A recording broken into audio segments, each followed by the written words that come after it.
Hello, humans. Ben here. Before we roll this episode, two quick corrections. We use the term blind submissions in this episode a bunch of times to refer to anonymized submissions. This is a particularly nonsensical term because I'm sure there are a lot of blind people editing magazines with non-anonymized submissions. Secondly, while riffing, I think I say at one point that colonialism increased global living standards.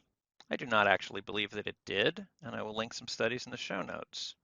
It could probably catastrophically screwed up global living standards. Enjoy the show.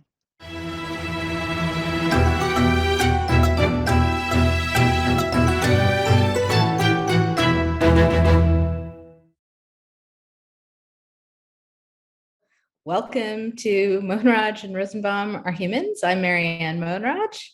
Hey, and I'm Benjamin Rosenbaum. Ben Rosenbaum. It's been a little while since we did one of these. We're just starting to record season 2. Although this may not be the first episode that airs in season 2 because apparently we're incapable of doing things in sequence. We've never aired in sequence. Why start now? That's right.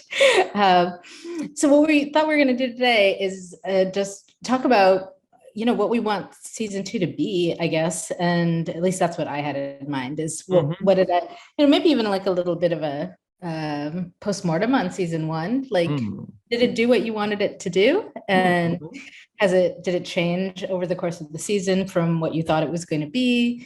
I don't know. Does that seem like a general check-in on what's going on with us is relevant to that also. Like, what are you working on? What are you thinking about? What is up in the world? What do you think are interesting topics that are, now, I don't know. And I don't know, there's that, and there's the like, and what is this thing that we're doing? And does that, which topics lie in its remit? I don't know. That's right. Well, I'm going to start. I'll just jump in and say, when we started this, I didn't expect it to have really a topical focus per se, because it was supposed to be this sort of extension of these conversations that we had in the car on the way to WisCon. And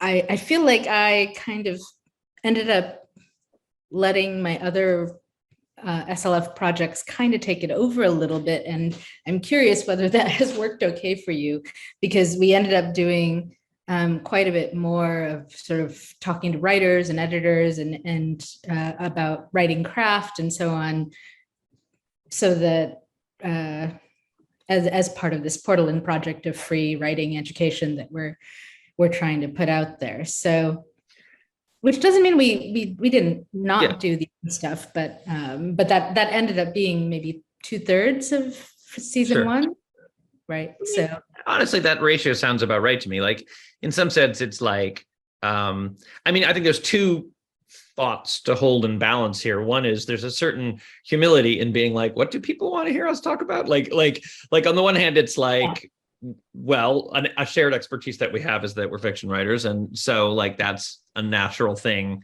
and game designers and so on. But, well, that leads to point 2. So point 1 is like, yes, probably the natural reason people would come here would be presumably that we know something about writing, I guess.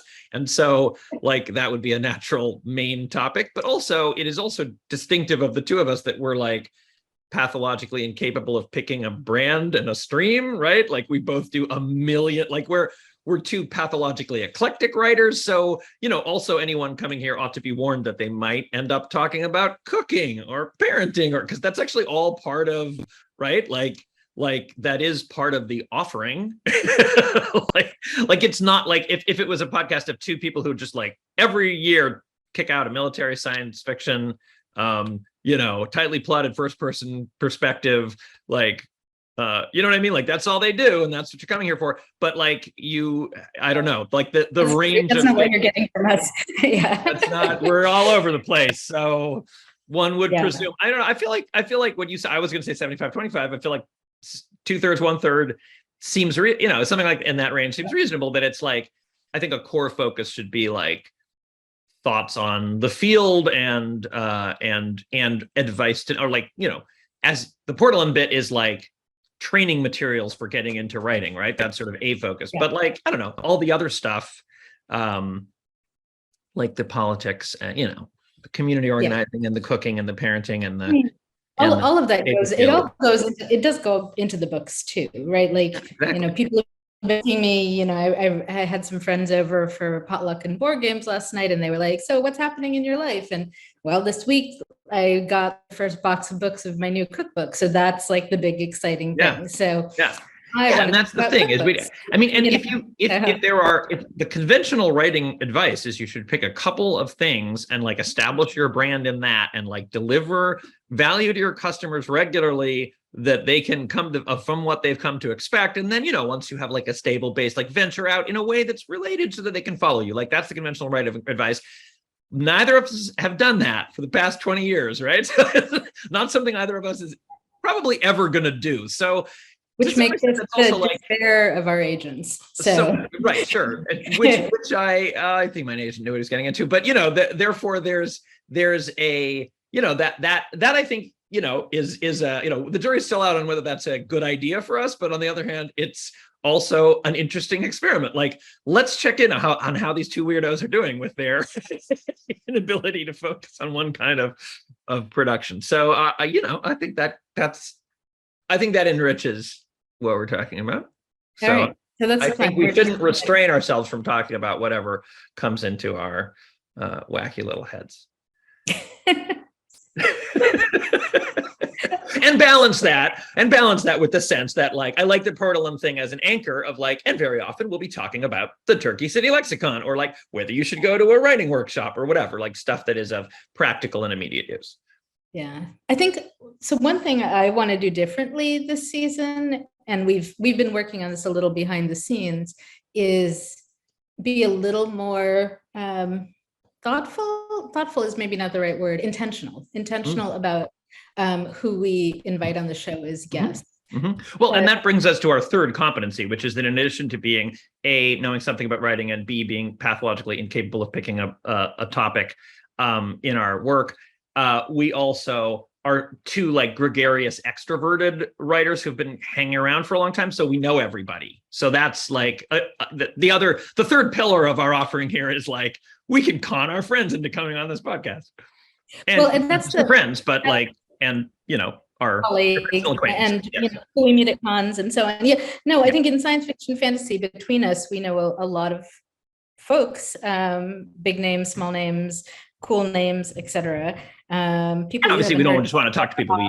We don't just want to talk to people we know, but that's a basis where then if we reach out to other people, they, but that's one of the things I mean about being intentional. I was at ICFA, which is it's the academic conference for science fiction fantasy, or one of them.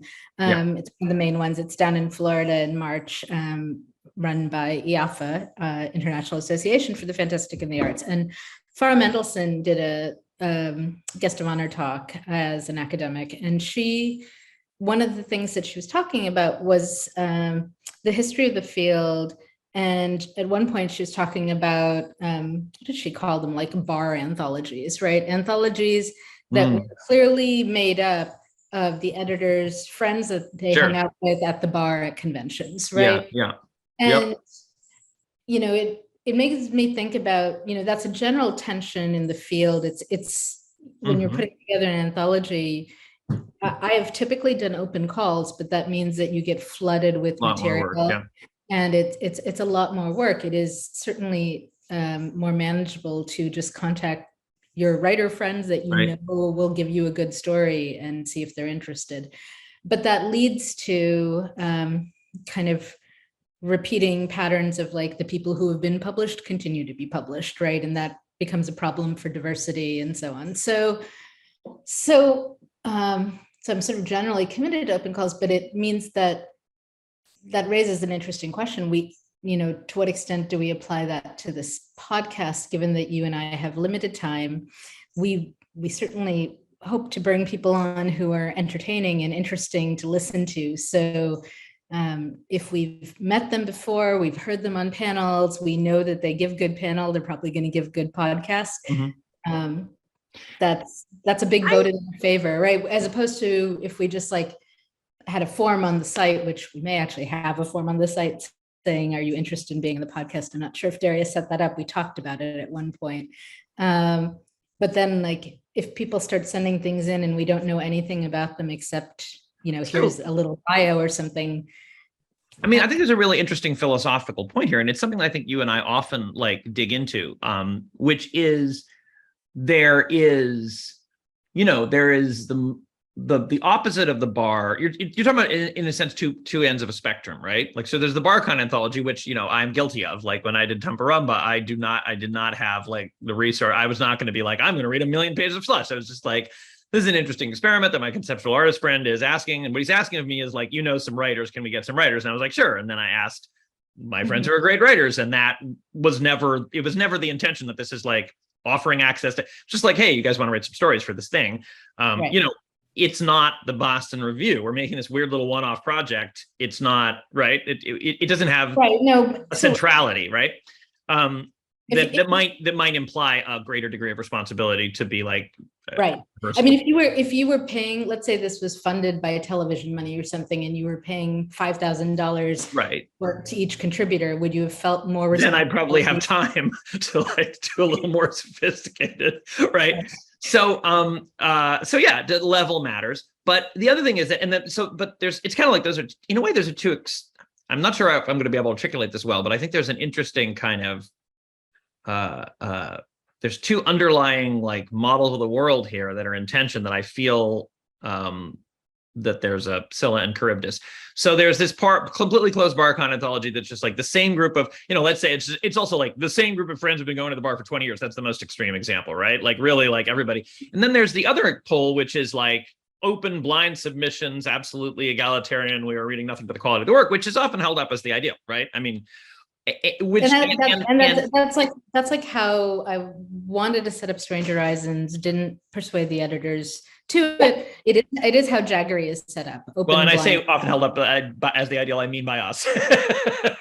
I'm just saying, to give an example like that, generally that is, I lean heavily in that direction for my projects. So here's what I'm saying though. It depends a lot on what the, I mean, I that sounds cool. If I were setting up a broad-based magazine whose purpose was to like be there forever and had sufficient infrastructure, I would definitely do it that way. Like, why not have a venue which is completely like the open door and has no, but I will say that this often gets into so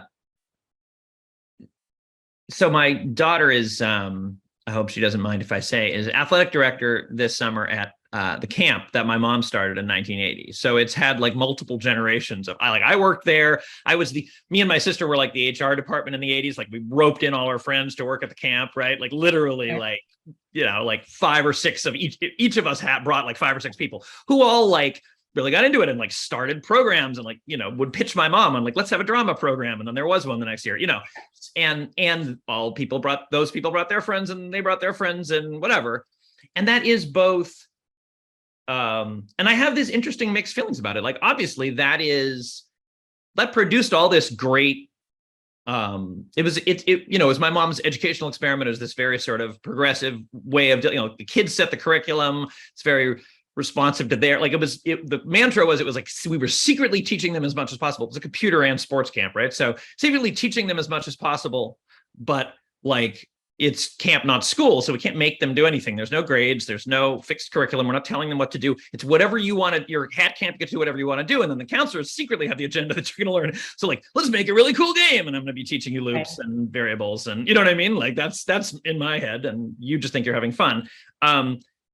Great results, changed the lives of lots of people positively. Also, this model of like, well, we're going to hire people we know. I mean, not that they only hired, obviously she was also just hiring everybody she could, but like, this is a very common model throughout the world. Like if you look at the way most things operate, most businesses are like people like most, and there's a way in which if you're talking about some like, I don't know, rug dealer in some small city somewhere in the world, like, and you're sort of like, well, I know you're hiring your nephew, but that's not optimal, right? It would be optimal for you to act like a huge corporation and have like, this HR department, which was all has resumes. And that, like, in other words, like Uber is better than than Joe's cab company where he hires his nephew, right? Because Uber is like this flat, broad, open immensity, whereas Joe hiring his nephew is this little thing. And it's like, I don't know, that's your nephew, that's nepotism. And I feel like there's right? Like the problem is if there's obviously we live in a world with like lumpy power, right? Like, so inequitable distribution of power. And so if everybody just does the natural thing, which is hire their friends, then like the rich friends stay rich and the poor friends stay poor. And that's not great. But that's obviously a problem. But there is a logical jump that says, and therefore entirely removing like personal mentorship and connection and individual, right? Like these individual rich, like replacing all the rich connections with flat and shallow connections is the answer. Like the idea of like intimacy as an engine is anathema, and what we need is always only strangers talking to each other. And I think in a way, there's a way in which like the first, like the totally closed bar model promotes inequity. The other, in a way, is like I use Uber advisedly, like in a way that is a very individualist capitalist model. Like in a way, it is not that it's necessarily not necessarily a capitalist enterprise doing this, but the worldview is definitely the worldview that took the communal world of pre-capitalism, in which the entire village had to provide grain to the Lord. And I was just talking to my friend who was a disability activist about this, who was like, and in that world, disabled people were treated a lot better in like the 14th century than they were in the 16th century, because the whole village took care of each other. And when they introduced the vagrancy laws and drove everybody off the land, and you became this individual body, and your right to survive had to do with the capacity of your individual body to produce surplus, because everything was broad and flat. So I guess what I'm trying to come around to is I feel like there's a danger of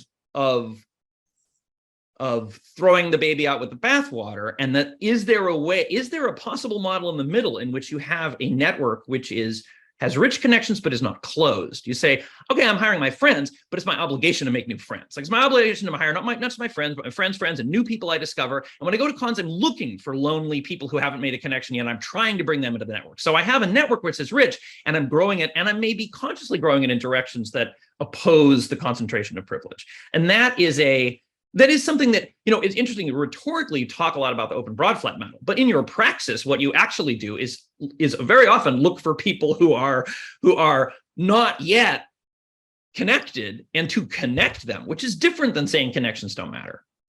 Yeah. Okay. So that was a lot. Yeah. I don't think I was advocating for a broad flat model, but I think or not universally, right? So there's a difference between who you're working with in an ongoing basis and who you bring on for a thing, right? Mm-hmm. Whether that's a magazine or an anthology publishing a story, you're not editing the magazine together, right? It's not like you're meeting every week and having these ongoing, relationships. When I was looking to do this podcast, right, it's not like I did an open call for co-hosts, right? Right. I wanted to work with you, right? Yeah. And our video editor is a former student of mine who interned with the SLF, who had an interest in audio and video editing. And we could have gone out and hired, again, like a broad call, but we instead chose to mentor and work with him and have him learn on the job, which has been great, right? So I'm not devaluing all of that. Mm-hmm. However, I think there's a difference between that and the guests that we bring on the show, who really are like, when we bring a guest on the show, we are choosing to feature their work, we are raising their visibility, helping to give them a platform. And so I do think there's a responsibility there. Yeah. And it's not an ongoing relationship in the same way.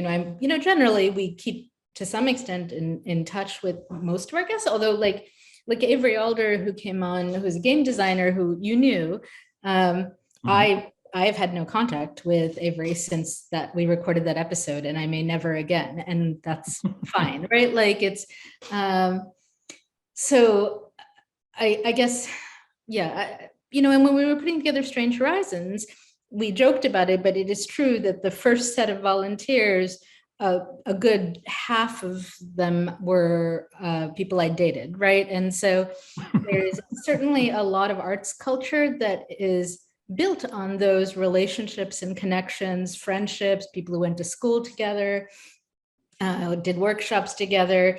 and enjoyed working together and want to work together more, right? So that's, and often those people are donating their time. So, which I think is also another big piece of this. I think, once money comes into the equation, the equity things again become more acute, right? So if everyone involved is donating time, it bothers me less that you didn't do an open call for those people than if everyone is getting paid like a full salary to do it, right? And there's a scale and there's whatever. So I don't know. Anyway, that's a whole big general thing. But I don't mean to disregard the relationship building, but I also think if we are intentional about having, bringing diverse people in all aspects of diversity, and I include things like older writers, younger writers, disabled folks, et cetera, and so on, right? Like everybody, people with very different perspectives than we have. It would be interesting at some point to have, say, a very conservative military guest on and have a vibrant conversation, right? Right. So I think doing that will, it also provides the opportunity to foster different intimacy going forward, right? So just because the intimacy didn't exist before they came on the show doesn't mean exactly. Well, and that's what I'm not, I didn't want to, I like what you said. This is very interesting to me about the distinction between ongoing and, initial spot transaction. Like that makes a lot, that is a really good point, that those are two different sets of criteria. Yeah. I feel some of what you're saying about the pay scale thing. And as I said, if it was like a well-funded project, I would feel more pressure to have an open thing. I don't know that it be donating time. I mean, in other contexts, you've mentioned that like the thing about donating time is that can actually be, I'm not sure that's a get out of worrying about this free card, because in some sense, the privilege of being able to, if donating time is the easy way to deepen relationships, then that's a privilege that a lot of people don't have. So then they're shut out of those opportunities to deepen those relationships. Agreed. So I don't know. I think that I'm not trying to put you in the position of saying that you want everything to be broad and flat. On the contrary, I'm just saying it's interesting that I think I'm more noticing in my own as well as your rhetoric when we talk about it, that sometimes we're like, of course, everything should be, like blind submissions are the ideal, which maybe it is for that context. But I noticed that it's in tension with this other thing. I guess what I'm arguing for is a model in which you don't feel guilty about working with people you like, but also are vigilant that that's not leading to this, that it's not a closed network, right? What you want is a constantly expanding, open set of deep connections. And I think that idea of deep connections that are intentionally breaking up concentration of privilege, but are also about forming relationships is a alternative to either the idea that it's just okay to just hire your friends, or the idea that like you should take all the personal knowledge and personal intimacy out of everything and make it all essentially, corporate, like, you know what I mean? Like we grade you on a rubric and that's how you get in. Do you know what I mean? I think that there's a middle way there. I agree. I think, what I would sort of argue for in general is asking the question, right? So that, exactly. Let's say with Tumbarumba, you were going to just ask your writer friends to come be on the project. And then you thought, my writer friends, and I'm not saying this is true because I'm one of the writers on the project, but let's say that in some theoretical world, most of the people you were going to ask were white men, right? Maybe you pause at that point and think like, okay, like, well, I don't want to just reproduce existing structures of who gets published. I also don't have the time and energy to do a completely open call on this. What could I do to widen this a little bit? Maybe I first email those people I was going to email and say, hey, there's this project. Let me know if you're interested. But also, I would love to have some more diverse voices in this. Is there anyone you could think of who would be a good fit, who might be interested, right? Or, just... I was in a conversation on Facebook recently with a Croatian con organizer, right? And he was saying that, this may have been on Farah Mendelssohn's wall actually, but he was saying that he was sort of regretting that when he was organizing who got invited to be on programming at his convention, it was mostly white guys who got invited. And to be fair to him, part of that is what books are being published in Croatia, like which doesn't help with guys, but probably does help with white. Which books made it into translation like 20 years ago, right? Like, which is when he was doing this, right? So at the time, and he wanted to invite people that the readers, the potential convention attendees would have heard of, because otherwise nobody comes to your con and it fails, right? So there is a with a new project, there's also kind of like a little bit of a balancing act there as well, where you're not necessarily stable enough to be able to say, yes, we are going to like throw this door wide open, and here is a fabulous woman writer you have not heard of, and she's going to be our only guest, right? Like the con might not happen then, but what you can do is say, most of these people are men. I think the conversation was actually mostly about gender, like almost all of the guests were men, and he said he didn't have, they were people he had met on news groups, right, online, in the early days of the internet. And so he said he didn't know how to reach the women writers because they didn't hang out in the same spaces. And so that's the point where I'm like, maybe if you'd asked those male writers, they probably knew the women writers. They probably had their email contact info, right? So you could have possibly reached some of them and invited. Like go more hops out. That's one, like, one thing. Right? One hop out would do a lot, right? Yeah. And I'm not saying you've got to throw the door wide open, because it does. Like the further out you go, the more work it is to filter, right? Right, so, and that is, however, but that does speak to this sort of like strategy of in the middle, as opposed to just posting a classified ad and evaluating all people and trying to ignore connections.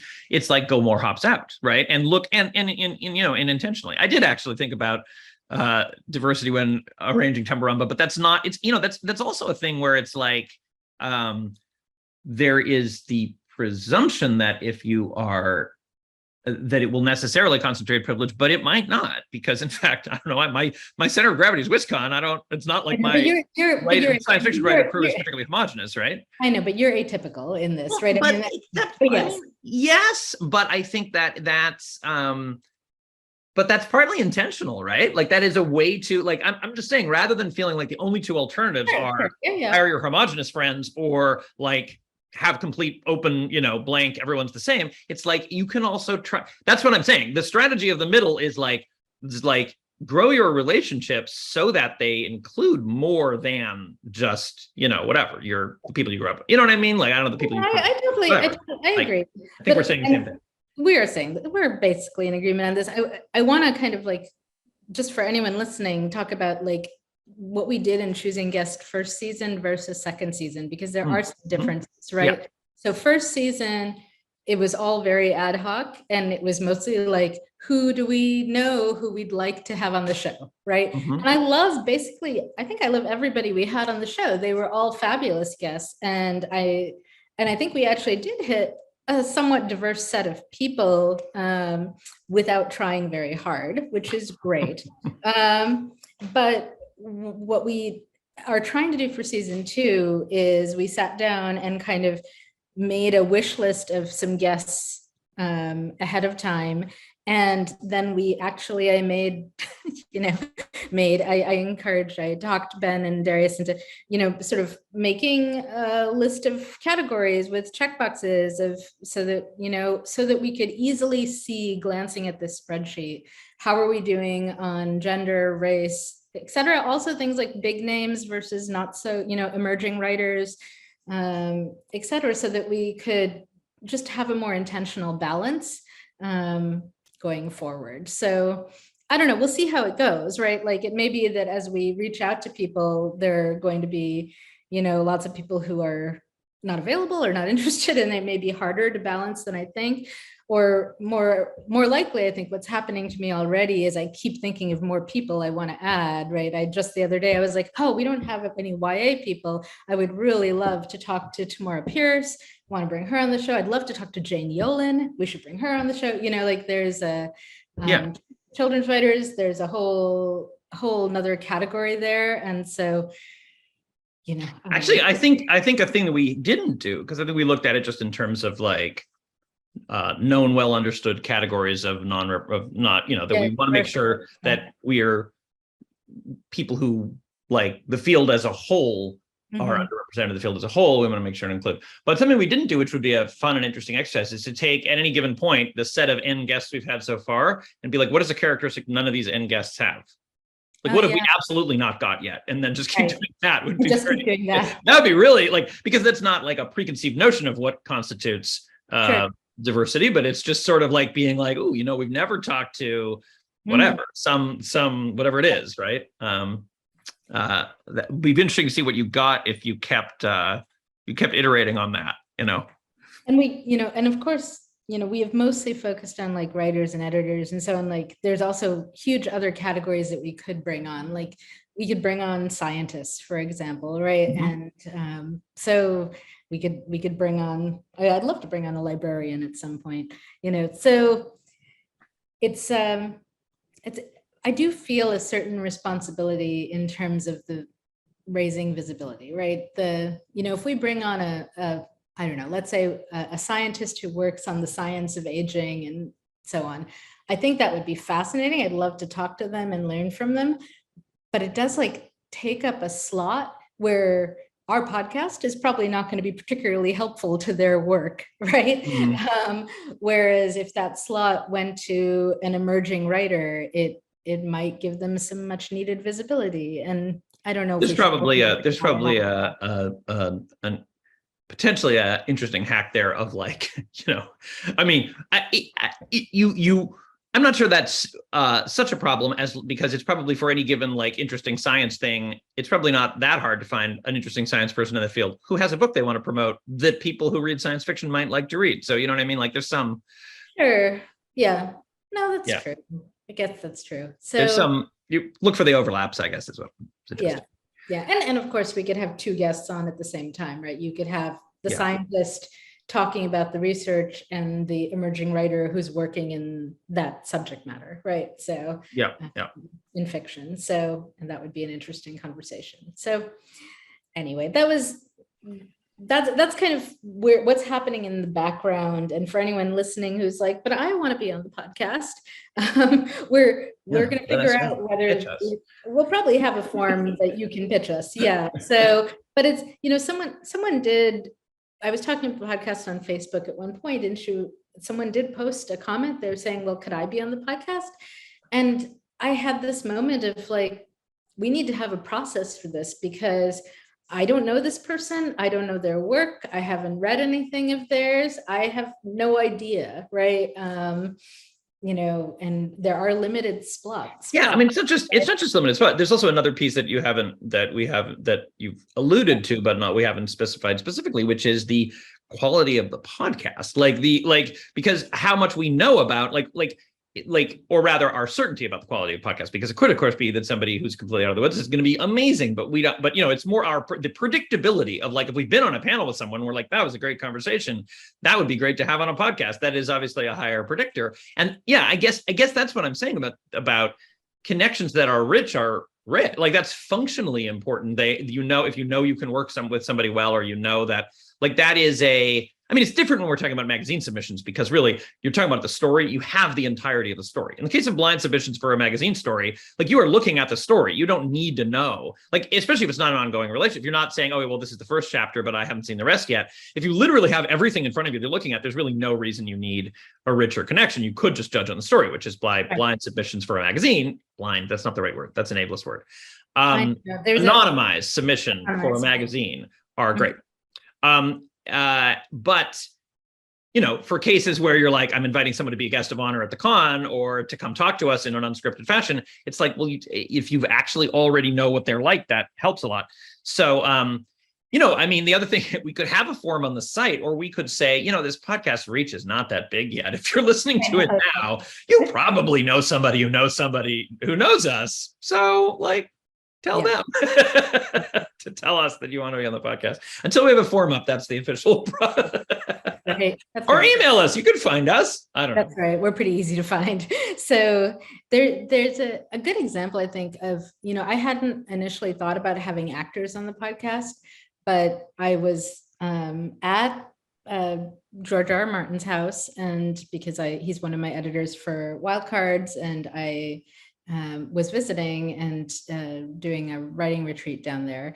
And he had a guest at the time who is an actor, Shay, from the character Shay from Game of Thrones, who the actor, her name is Sybil Kekili. I hope I'm pronouncing that right.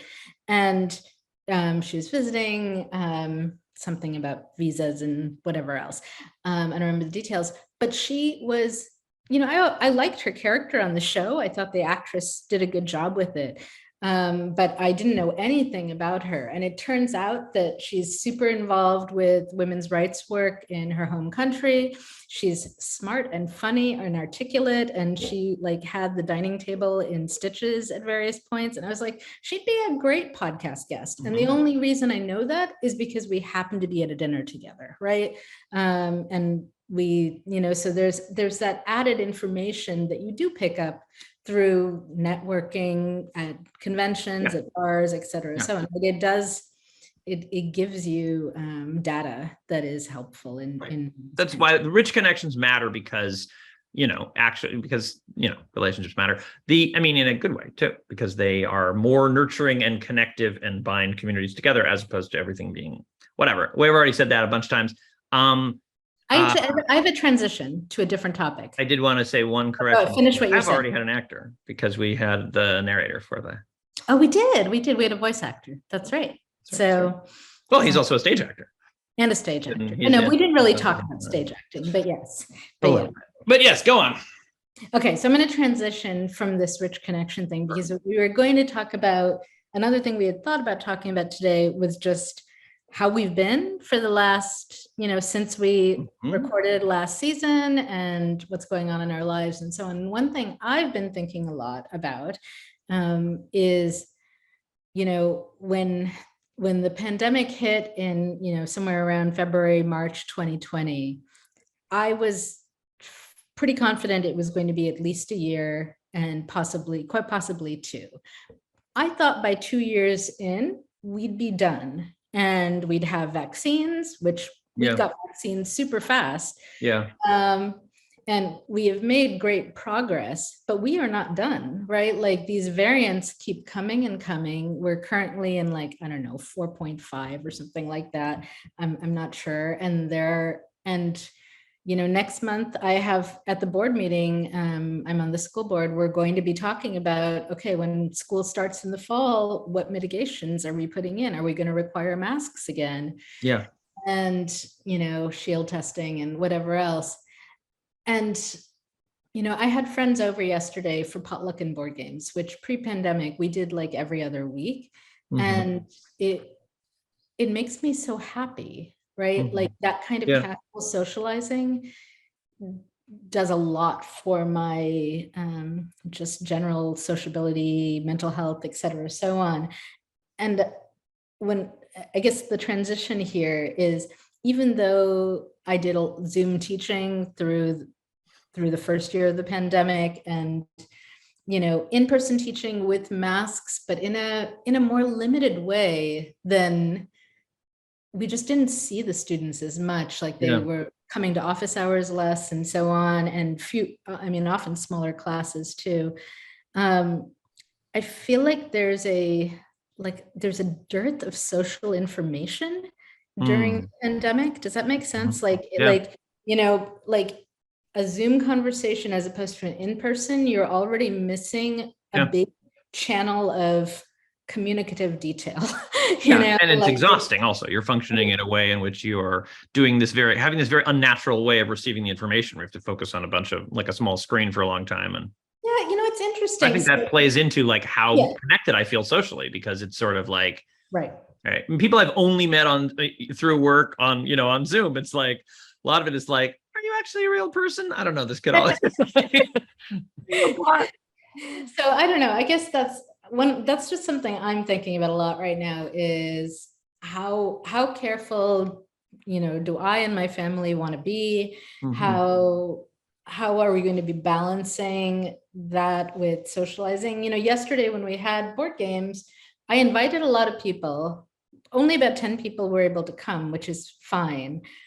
As people arrived, many of them were wearing masks And then when they saw we weren't wearing masks, we were like, Mhm. you know, totally up to you. But Yeah. they actually, all of them ended up taking off their masks, right?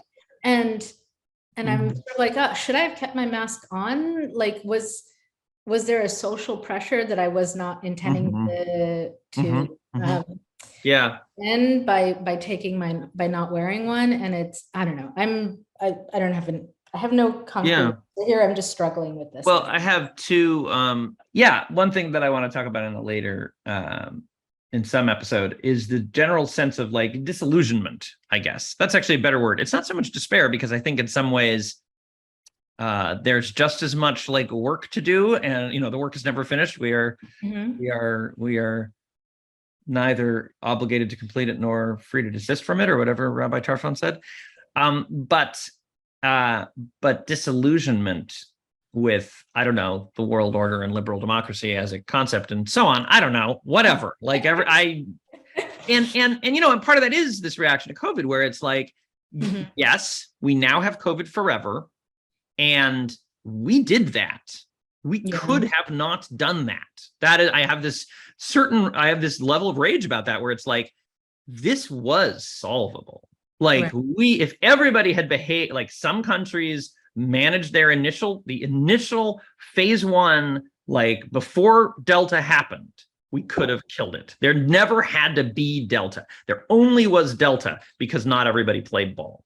Right. And because the vaccines were not like distributed widely enough. They like made these vaccines, and they are for-profit vaccines, and they did gangbusters business selling them in the rich world. They didn't open up the patents.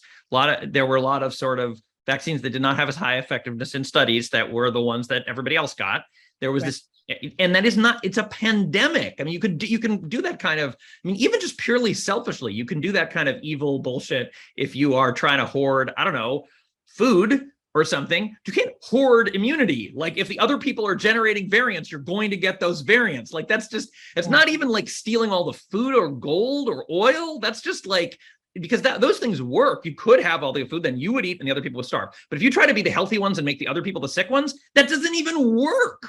So now we have new variants forever. Like, it's too late. Everybody lost. New Zealand lost. Sri Lanka lost. China is the only one who is still like locking down everything forever, which is, if everybody had done that, we'd be done. But only China did that forever, because only they had the reason, because like, I don't know, like other countries that did it well initially, like Ghana and Sri Lanka, didn't the researchers do it forever? And like eventually there were variants that were virulent enough that even like New Zealand's protocols and South Korea's protocols didn't. What New Zealand and South Korea did was fine for initial Omicron. If everybody had played ball, we'd be done. But now we have this forever, which is whatever. So that's my first thing I want to say is just the general rage I have, and this is all peanuts. Like, COVID is going to kill millions, tens of millions. It's going to, shorten the lives and impact the health and ability of hundreds of millions. But like, actually, that's peanuts, because climate change is like 2 or 3 orders of magnitude, many orders of magnitude bigger than this. And it's the same thing in slow motion, right? COVID was like a little snapshot of like, how do we come together as a planet to handle a global crisis? Oh, okay. And we're in the middle of that. Have you ever played, there's a video game called Plague Inc. Have you run across that? I don't know. I think I know the one you mean, where you're trying to be the plague. I've seen a couple where you're trying to be the plague. And what I think is really interesting about it is it becomes clear very quickly. You can increase a bunch of variables. If you early on, if you design a disease that is very communicative and kills lots and lots of people quickly and has really horrible symptoms. Typically what happens is the humans do in fact band together and wipe out the disease, because it's so clearly severe enough that they I mean, I wonder, like, this game may be overly optimistic about, but regardless. So if you lower so in order to win the game as the virus, right, what you have to do is be a little sneakier. You don't want to kill masses of people right away. You want to lower the virulence, maybe increase the communicability, et cetera, right? You play with these things. And so Yeah. with COVID, right, that initial wave of many people are dying and the hospitals are getting overwhelmed and we don't have enough ventilators, that seeded some real panic. And so people were willing to, for a while, put up with serious restrictions, right? Stay-at-home orders, et cetera. And as that got mitigated, people just pushed back, right? Like, I mean, obviously, it's great that we have the vaccines. A lot more people would have died otherwise. But there's a sort of interesting kind of like, if people had kept dying, right, would we have? Yeah, but even before the vaccines were out, I think it was relaxing. Like even before the vaccines were out, people were like had fatigue on, and also as the picture became clear, as it became clear what helped them, what didn't, and also who was going to get it. Like that essentially it was disproportionately gonna poor people, vulnerable people and old people and so on. And it's very easy for people to like it's like once and it wasn't hitting children, and it wasn't, you know, and it wasn't hitting children, and there's this orientation that the old are, you know, gonna die anyway, and the people who were getting it, you know, in their 50s were like mostly marginalized people without a lot of political power, and the people, you know, are dying from in their 50s, and the people who were, you know, and everybody at a risk of long COVID, but it's the kind of shot in the dark where people in the Western world love gambling on that kind of thing. Like, I won't be the one who gets long COVID, you know? Right. And that's and also just long COVID is something that people get fatalistic about because it's long, right? Because this is something that I'm not going to see the consequences of it for 10 years or 20 years. And that's where I wanted to connect. This is where I want to connect it to climate change, right? Because this is why climate change is so much harder to fight, is because it is such a long time scale. Yeah, although now we're all, I mean, it's just my disillusionment or my cynicism, and it's not cynicism, but because I don't feel, you know, taking, you know, on the bench. Like, I don't feel like, oh, well, whatever. I mean, but I do feel this rage and disillusionment that like we're just not, you know, and it's the current structures of the world. We're just not capable of responding to this kind of thing. And it's the way we've, you know, it's partly just the mindset that has infected the world, which is this, you know, really comes out of European colonialism and is like this, like, but you know, it's like this, let's take what we can now and we'll figure it out later, like, or you know, screw the other guy, like that.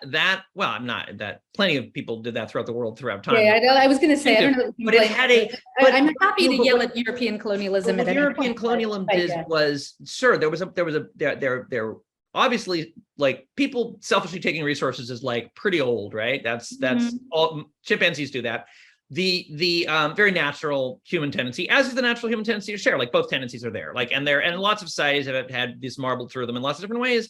And there's just a way in which what happened with the explosion of like the Industrial Revolution and European colonialism is that it was rationalized and globalized and like synthesized into this system in which like this, you know, short-term strip mining the planet. Like, the fact that we can't respond to the climate crisis is just that we are what ended up being useful for a while for increasing, you know, and it did have an effect of increasing general livelihood for a while in very poorly distributed, but like on average, but like it is also not capable of responding to. Anyway, the thing I was going to say, what, go ahead. Yeah. Well, I don't know, finish what you were going to say and then I'll jump in. Well, I do want to say one thing about long COVID is I'm not just talking about like COVID that crops up 10 years later, but I'm talking about people who, like, it's a roll of the dice every time you get COVID. And like sometimes, like, we have a family friend who's got like severe chronic pain now, and that might be long COVID. We're actually not sure, but like maybe you just end up like with essentially the equivalent of like chronic fatigue syndrome or something. And it's just like, oops, you know, but I think that people are willing to roll the dice on that because they're like, it's not going to be me, you know? I think the symptoms may come soon. I do think a factor is even just the There's some people who just never get better. They get COVID and it just never really goes away, like forever. Like you just have lower. Anyway, I think what I'm trying to say is the name long COVID is almost, it's sort of a bad name because it it encourages this kind of far future thinking of like, I'll worry about that later. Right. This is well, no, like, but I think of it as like, I think of the game now. So let's that's my general rage. We can get back to that. But like on the practical, the other thing you were asking is like, should I have people over to my party? And I sort of feel like now, because COVID is forever, I have now developed this the way that I've managed to deal with living in a COVID world is like to think about risk budget, right? And think about like how much does it expose me to versus what benefit am I getting? And I think I just have to do that forever now. Like I honestly am like, why would I ever go into a supermarket without a mask now? Like unless masks get really expensive or we run out of them, my the ability to like have other people see my face in a supermarket seems not worth any risk of COVID. Like I'll just wear masks from now on. And I mean, that depends personally on how much you hate wearing a mask in a supermarket. You know what I mean? Like but it's, I don't think that risk calculation like ever goes away for the next, I don't know, maybe in 20 or 30 years, maybe in 20 years, either COVID will have become so like mildly endemic that it won't matter, or like we'll be so swamped by new problems that this will be lower on the list. But in any event, I just feel like that kind of thinking takes over. And, so it's like every gathering is like, should we have this outside? Should we do it inside? Has everybody tested?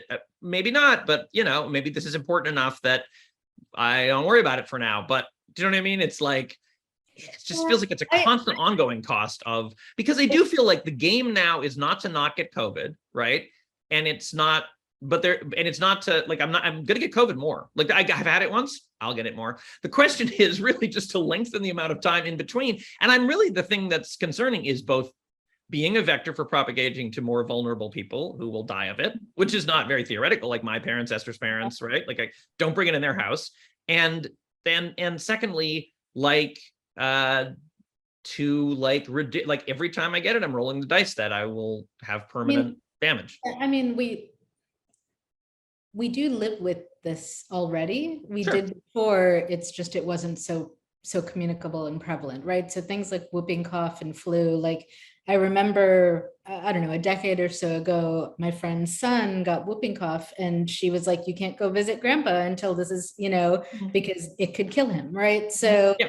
And I mean, the flu is the flu that we get every year, where you get flu deaths for, that is the 1918 pandemic. It's a descendant of the 1918 pandemic flu. There wasn't flu every year before. Eventually, it will presumably be attenuated enough that we will stop, whether we should or not, but we will stop worrying about it in this way. I don't know when that will happen. Except that will certainly happen with COVID. And the underlying cause is that we live in a highly globalized network world where we're destroying like wildlands and therefore encountering rapidly more kinds of species, being in intimate connection with more kinds of species that are reservoirs for diseases, and like, overusing antibiotics in factory farming and whatever, like zoonotic pandemics will increase in frequency. So sure, COVID will. Maybe we'll have another calm period where COVID fades to the point where I really don't have to worry about it before the next one hits. Maybe. Yeah.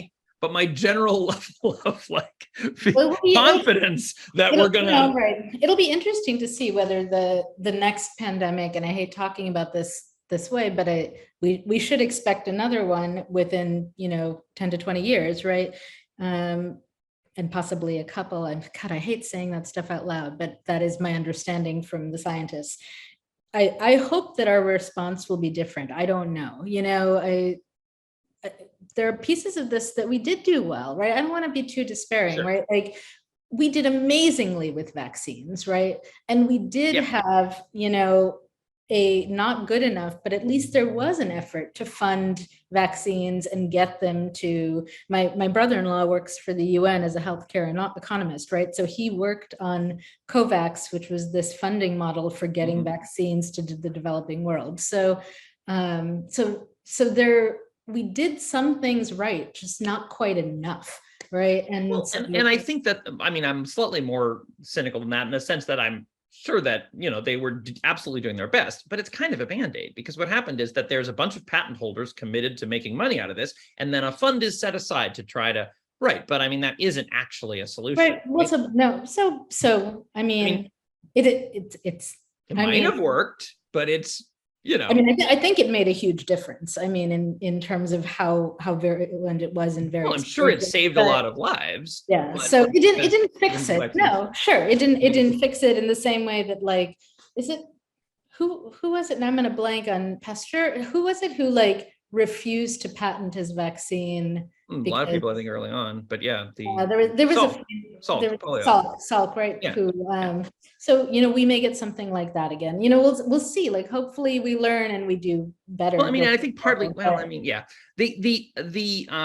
The other thing that people, but something that is an important piece of this is that we're bad at responding to nonlinearity. And that is in both the climate crisis and the COVID thing, there's this sense of like, more, like a little bit helps, a little bit more would help more. You know what I mean? There's this natural linear orientation where it's like, it's sort of like, and I mean, I've been reading this Sri Lankan blogger who blogs under indie.ca, who's contributed greatly to my becoming more rapidly disillusioned and horrified. He's very good. Maybe we should try to get him on the podcast. He's very eloquent and funny. And that, I don't know if this is exactly the right analogy, but like a natural analogy to think about nonlinearity is like, what is the right amount of something of your house to be on fire? Like, if just 1% of your house is on fire, is that like, if you beat it back down, if you like put out the fire so it's only 1% of your house is burning, can you be like, well, that's fine. I mean, that's not that much, right? Like, in a way, it's like, no, the right amount is zero. Like and other epidemics, which we have squashed a bunch of potential pandemics because we just made there be 0 cases and then it's gone. But if you make there be like some cases and then it's, you know what I mean? Like, you actually would have to. Okay, so Ben, I mean, I don't think anyone's going to argue with you about that. Like, we agree. There's a bunch of stuff about climate change that's like that too, where I feel like this is the thing that I keep forgetting. This is the thing that when I think about climate change, this keeps slipping out of my head. I keep going like there was recently a really cool article I saw about MIT scientists having figured a way that you could blow up giant bubbles in space, like ship them small and then have them expand and position them at L1. So they're like stationary between the Earth and the sun to like block a bunch of the sun's radius. And you could just, decide what size you want and what opacity, and you could I was like, wow, that's amazing, right? That would be really, it's a very clever idea for a mitigation strategy. And I was like, how long would that take, right? Like, really, to get to the point where we bring up those bubbles. And the idea is, you're like, oh, well, we could just cool back down. But the thing is that there are these, right? The thing about the 1.5 degrees centigrade or the 2 degrees centigrade is it's not like, oh, that's hotter after that. And then if we make it colder again, it'll be colder after that. At that point, you've just lost like a lot of things that don't come back. Like you don't get the reefs back. If you're like, oh, it went up to 4 degrees over, but then we cooled it back down to 0. Yeah, but the reefs are dead at that point, right? Like, lots of things are just, there's lots of things will be lost. No, things have been lost and more things will be lost. No, that's clear. I feel like when I talk to my students about this, so I'll say my college students, this is the biggest political issue on their minds, right? And this has been true for 15 years. So it's like, if you ask, like, this is the one they're aware of, as they go off into the workplace and so on, they're going to become aware of some of the other things probably more acutely than they, especially my more sheltered students. But the ecological stuff is like, that's what they would vote for. They care about politicians who support that and so on. And when we talk about it, some of them get very despairing. And the way I think about it is that there's like I'm going to use my hands, but I'm going to try to verbalize this. One hand is going up at an angle. That's the rate of things getting terrible with climate change. And then the other hand is going up at an angle, and that is the rate of scientific progress and governmental will to implement better processes, right? And it's a race, right? And the question is, like, will the climate stuff get worse at a faster rate such that we really do fall off the cliff? Or is the science and governmental stuff going to be able to kind of like stem that tide, essentially? And I mean, I don't know if we want to spend all of today talking about this, because I was just citing this as one thing we should talk about. Now it's turned into the episode. But I want to say, like, part of my feeling, and I feel funny saying this, but like, that has been my model, sure. And I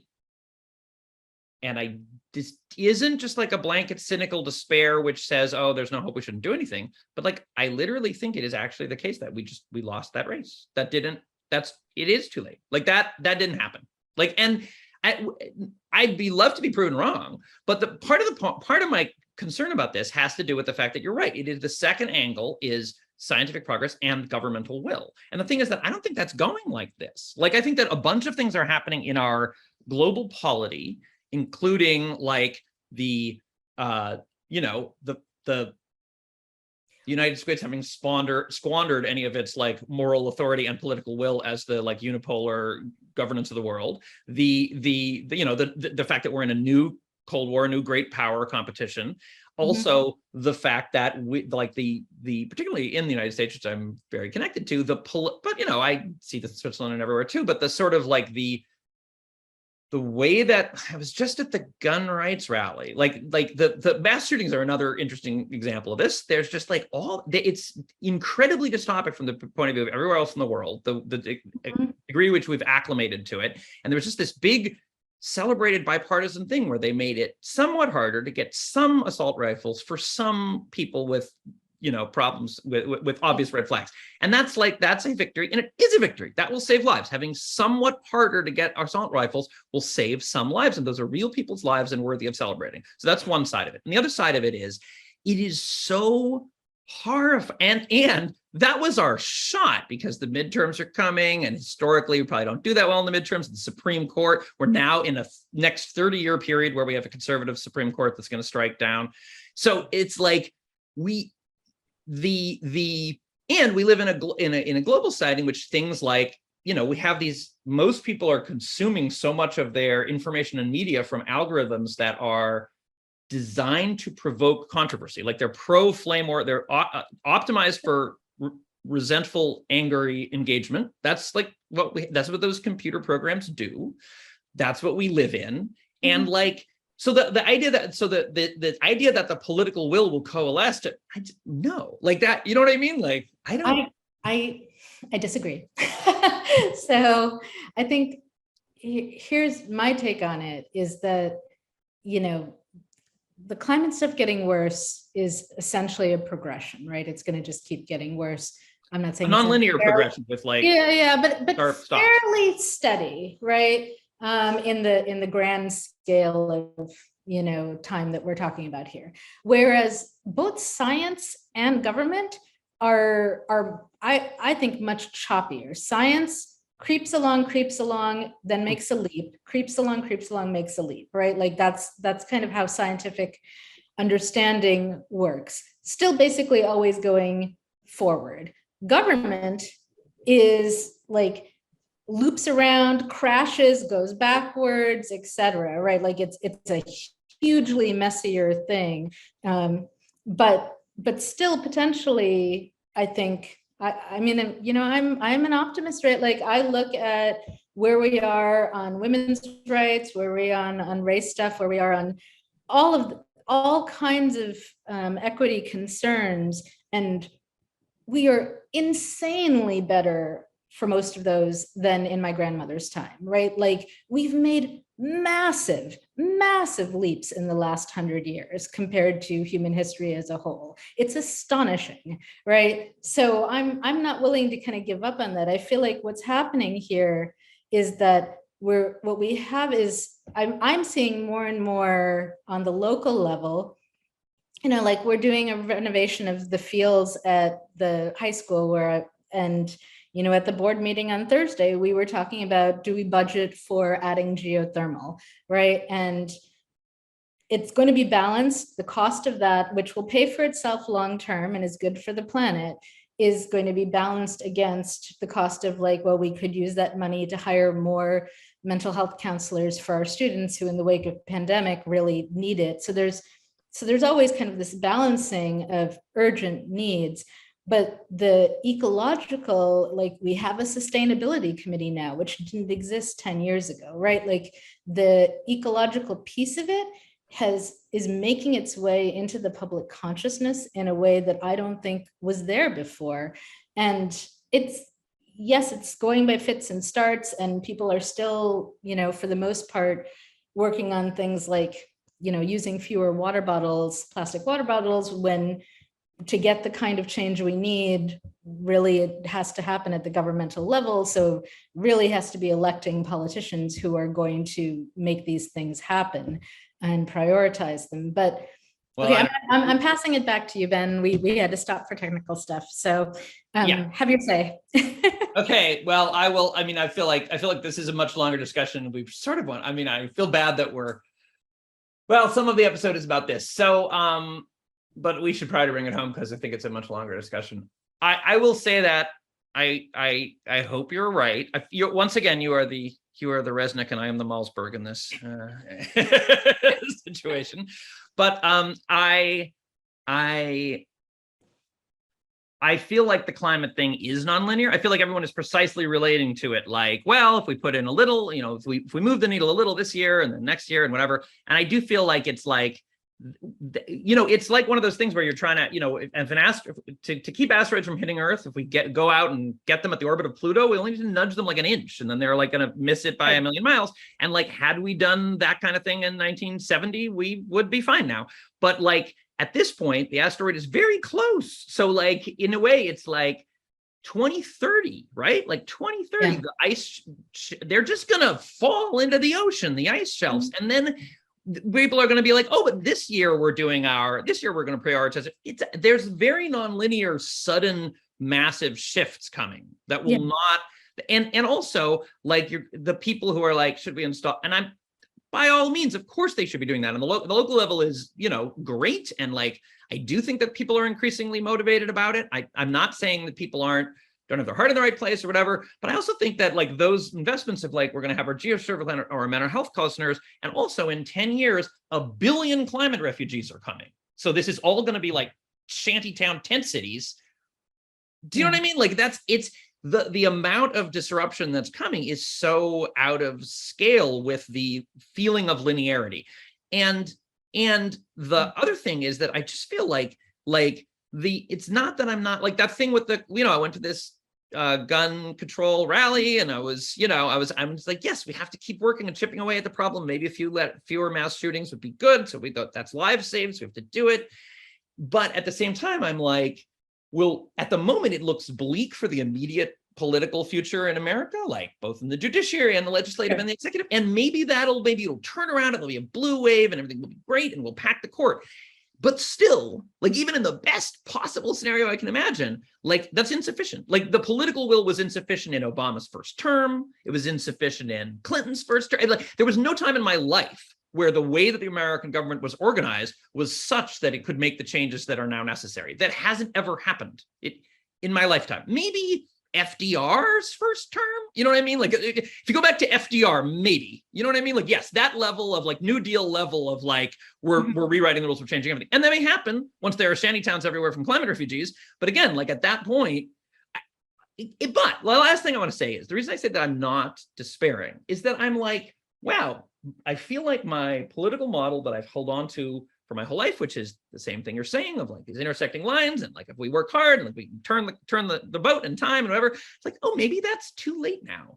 And then I'm like, what is my existence like? And I'm thinking like, it's a luxury, it's a privilege to have lived in a time, because let me tell you one last thing, but then I'll turn it back to you. When I said this to Noah, when I said this to my son, who's a climate activist, and I was like, I just feel like, I don't know exactly what I said, but I just feel like it's totally like I have to work on these small incremental changes. That's the best that we can do, is to try to improve things slightly. And yet at the same time, the whole thing's going to hell. And I was like, this is just, he's like, and he was basically like, ha ha, Gen Xer. Like, what do you think being an activist my entire life has been? You know what I mean? Like, he's grown up without these illusions. And I came from a generation with a Whiggish expectation about the world. And it's a kind of privilege that I am having stripped away. And that's, on some level, that's fine. Like it was possible to have a good and productive life and make a difference as a citizen of the Roman Empire, when the Visigoths were sacking if you're living in the Black Plague, it was possible to be a person who moved things forward. Newton wrote calculus, hiding from the Black Plague, like the university's been dismissed, right? Like in a time where everything is falling apart, that doesn't mean that you have less responsibility or possibility of upside or whatever. And on some abstract, some level, like making things get worse slightly less fast is actually equivalent in terms of the actual lives impacted to making things get better faster when you're on an upswing. Like there's no reason that, the old curses, may you live in interesting times. These are interesting times. Like, and I expect my life to be the second half of my life to be lived in an epical decline of civilization. And I mean, that's cool. Like, like on some level, it's like, oh, so I'll try to be one of those people who made a difference living at times like that. It's interesting that this is bothering you so much more than it bothers me, right? And I wonder how much of it is just our base personalities and how much of it is our subject position in the world. I'm thinking about, when Trump was elected, right? There was two community interactions really stood out for me. I actually hosted a gathering of like moms for Hillary, and which was almost entirely white women. And they were incredibly upset. I mean, there were tears, and this was like the day after, right? And it was mostly about, Roe and what was going to happen with women's reproductive rights. And they were in shock, I think, at the prospect of having those rights stripped away. And then somewhere that same week, I went to campus and I ran into two of my colleagues, two professors. Both of them were also South Asian. And we talked about this a little, but we were, all three of us sort of had this like, yeah, it sucks. And we sort of expected something like this to happen at some point. And, and now we have to dig our way out of it. And a little bit of like, wow, the white people are really upset about this, like a sort of, I don't know, like a,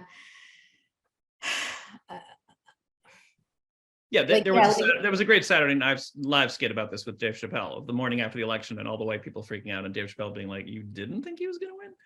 Yeah, well, that's the thing. Like, I went to bed expecting he would win that night and being miserable about it, but I wasn't going to stay up because it was sort of clear at that point what was going to happen. And I woke up and I was like, "Yep, there it is," right? Sure. And I wasn't surprised. But I guess my point is a little bit more, not whether I could foretell it or not, but it just, I recently reread Butler's Parable of the Talents and Parable of the Sower, right? Yep. And she predicted much of this, right? Much of Roe being lost, et cetera, so on. And she's not fatalistic about it. They're very hopeful books, right? At the same time that she's talking about all these terrible things happening and rights being stripped away and so on. If for anyone listening, if you like The Handmaid's Tale, go read, and you haven't read the Butler, these two novels, definitely go read them, because it's going to add a rich dimension to your understanding of how these things operate. But I don't know, like, I hear what you're saying. I think there's some, well, let me say three things. One is, certainly there's some of this conversation is that is what I'm saying. I grew up white middle class, expecting the world to just get better and ignorant of how bad it was already. So there's some of that. There's some of the emotional tenor is like my illusions being stripped away. That is precisely what I'm talking about. Yeah. However, I will also say subject position that like, well, if I say we're descending into fascism, that I feel that we're descending into fascism, that is a little bit different than another kind of white person saying we're descending into fascism. Sure. like part of this is also like, yes, I too have been here before, right? I mean, and then thirdly, I think also, we may also differ on the like predictive content. That is to say, if what you are saying is, given my subject position in the world, I was only expecting a judicial solution to abortion rights and queer rights to be a brief interregnum before it was stripped away again for 30 years. And I fully expect it to require like an epical change, unprecedented since the 30s, to restore that on a legislative level. And like, sure, yes, there are going to be shanty towns of a billion climate refugees, and I'm just inured to that because of my subject position. That's fine. But if what you're saying is you're overreacting, I don't know that I'm not sure I buy that. No, I'm not saying you're overreacting, and I'm not necessarily fine with the billions of shantytown refugees either. But you know, I guess, I don't know, you know, like Roe was always built on shaky ground, right? Like, sure. You know, right to privacy was what they could kind of get through at the time, but it was never really a good argument. And so, you know, we need to tear it down, and we need to tear it down and rebuild it on something stronger, right? I don't think it was such a bad legislative argument to say that there are certain rights of personal sovereignty which are granted by the 14th Amendment. Like you have a right to individual happiness. Does you're not having to carry a pregnancy? Does your right to perform medical procedures like on your body? Like nobody is arguing that. Like if there was a restriction against prostate surgery, like I don't think they would stand up in court. I think they would make a reasonable argument that. But this is so right? Like there's nothing in the Constitution that really guarantees these rights, right? Like this is the problem. Like this Roe should be, you know, the right to abortion should be based on right to bodily autonomy, right? Mm-hmm. But there's nothing in the Constitution about that. So you need an amendment if you're going to do it that way, right? So. And I don't quite buy that, because I think they don't play. I think that presumes that I would say first that like it's kind of at the moment a raw open political struggle. It doesn't matter what the words say. They're hugely inconsistent with how they interpret things, right? Like they can literally at the same time in one case say that like, you know, like that the Second Amendment should be read in this absolutely originalist. The second part of the sentence should be read in an absolutely originalist way, whereas the first half of the sentence should be ignored. Like that's right. Like no, I see what you're saying. I still would like stronger ground to stand on for these. Well, I think the strongest ground would be a legislative, like that there's the strongest ground would be leaving this idea behind in the dust heap of history and having a massive supermajority of people and you know, educated and aware about what, right? Like that would be. But yes. So anyway, sure. I had a point. What was my point? As we got tangented away. I was saying that I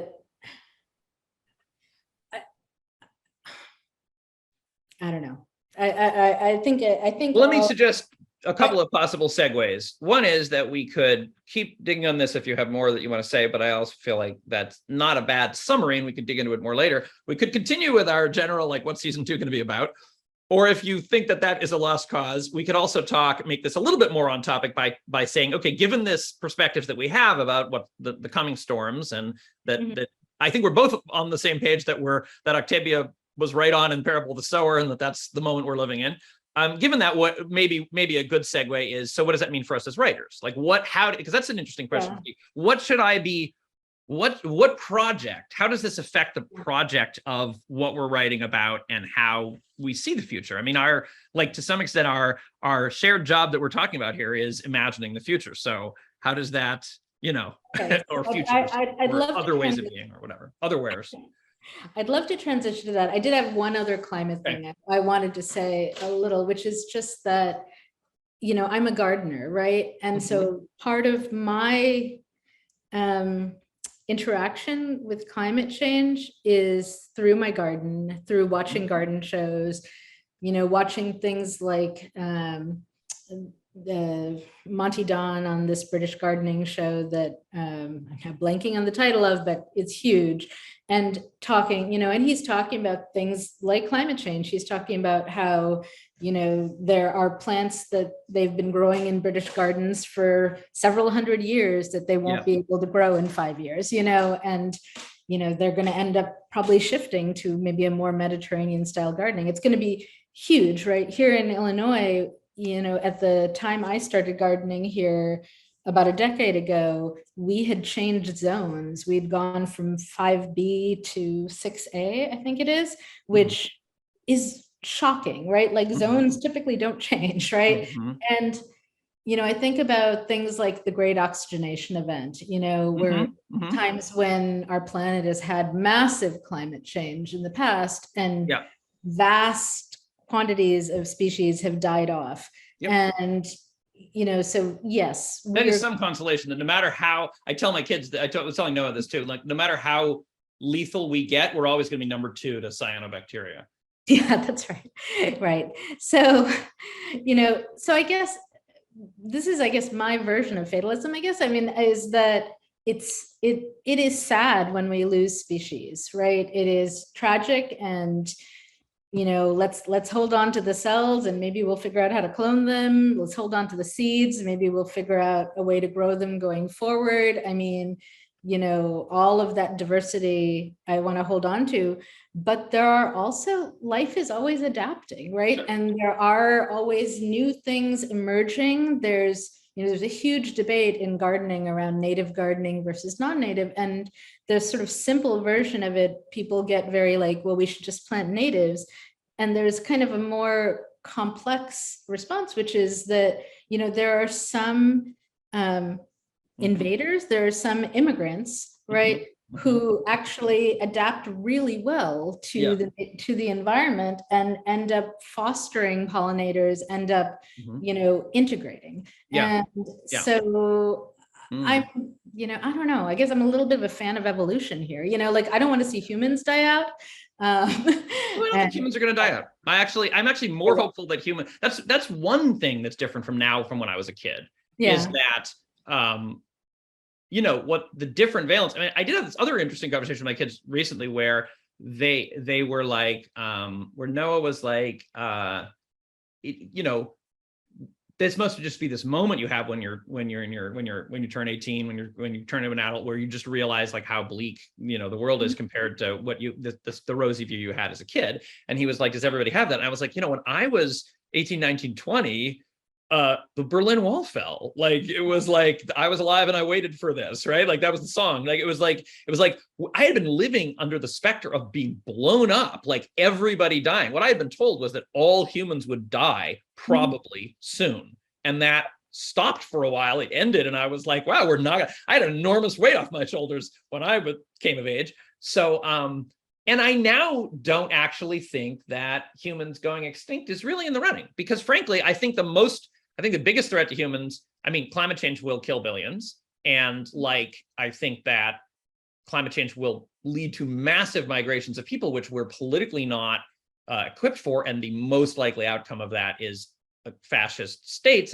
You just look at only 500,000 Syrian refugees came to Europe in 2015. And that, that went from, and they were brown, unlike the 3 million Ukrainians who just came. And so that went from Germany being like, you're welcome, to the rise of these massive right-wing parties all over Europe. But Ben, so a possibility is we nuke each other. But actually, wait, I want to say something hopeful. It is now the case, which we didn't know in the 80s, that there's no, nuclear winter was overhyped. Like, a nuclear war won't kill everybody. Like, there could be a total massive thermonuclear war on the scale we were expecting during the Cold War, and some humans will survive, because the atmosphere cleans out. We've had enough burning cities and burning forests and everything now to know that it cleans dust out of the air pretty quickly, and it'll be fine. So humans as a species survive. Probably cities survive.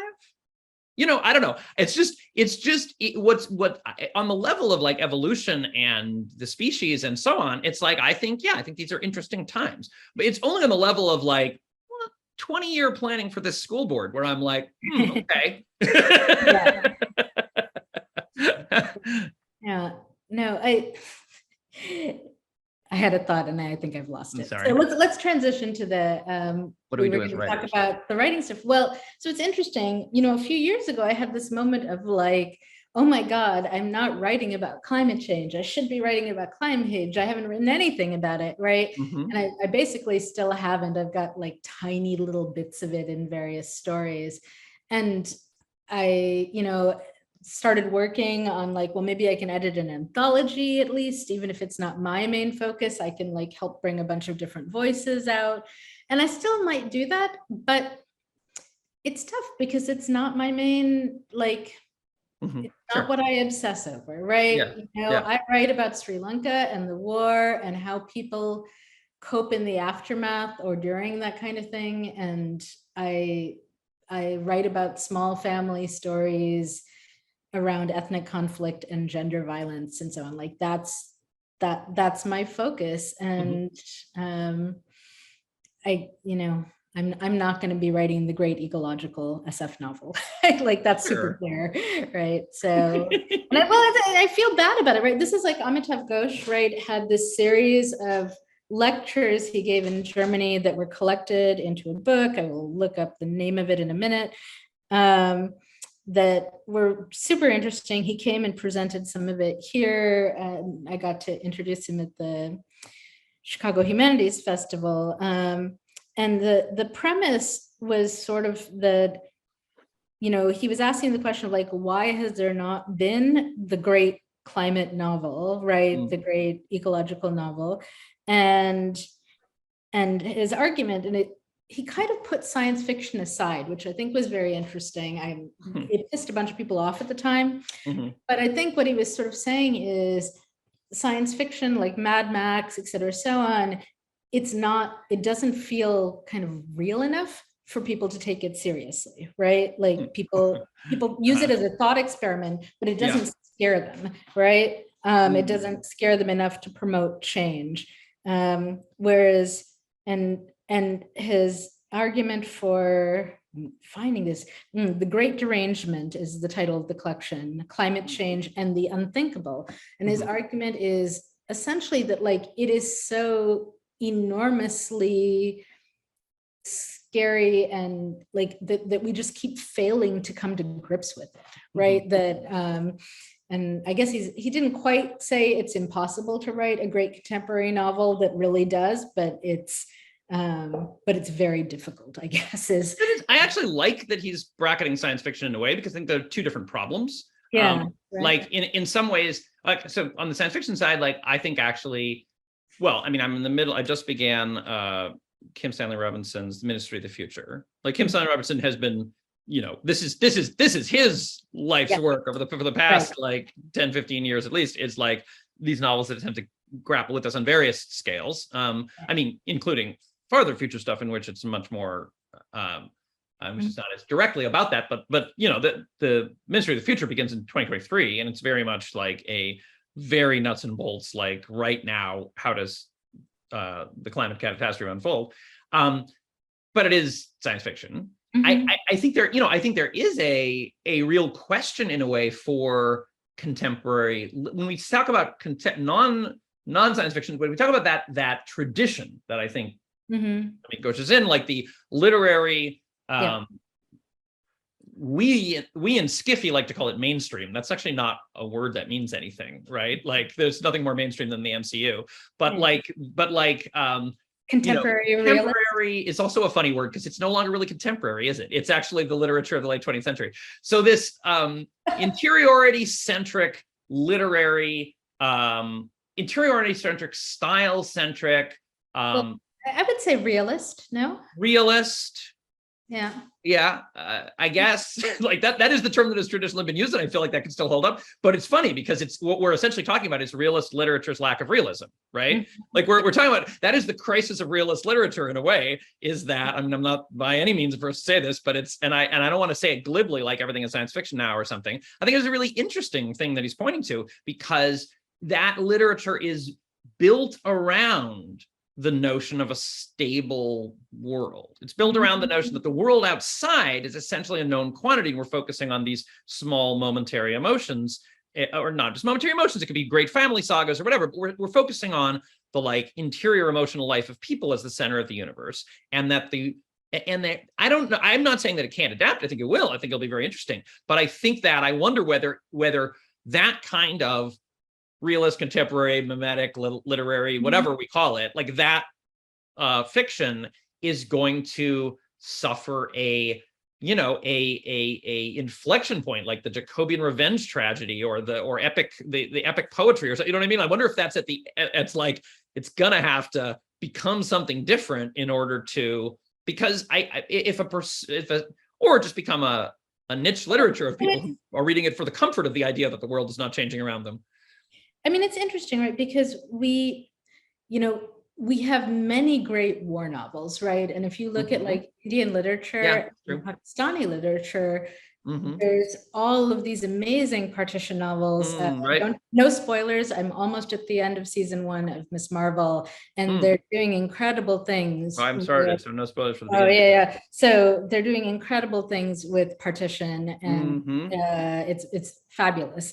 There was also a great Doctor Who. Well, I actually remember the comics episodes. I remember the comics version of Ms. Marvel talking about partition, but yeah, anyway. Well, anyway, you should watch it. It's great. So, but so we seem to be okay with representing in literature your world falling apart, your country falling apart. There's your community getting ripped into pieces and the disruption that causes.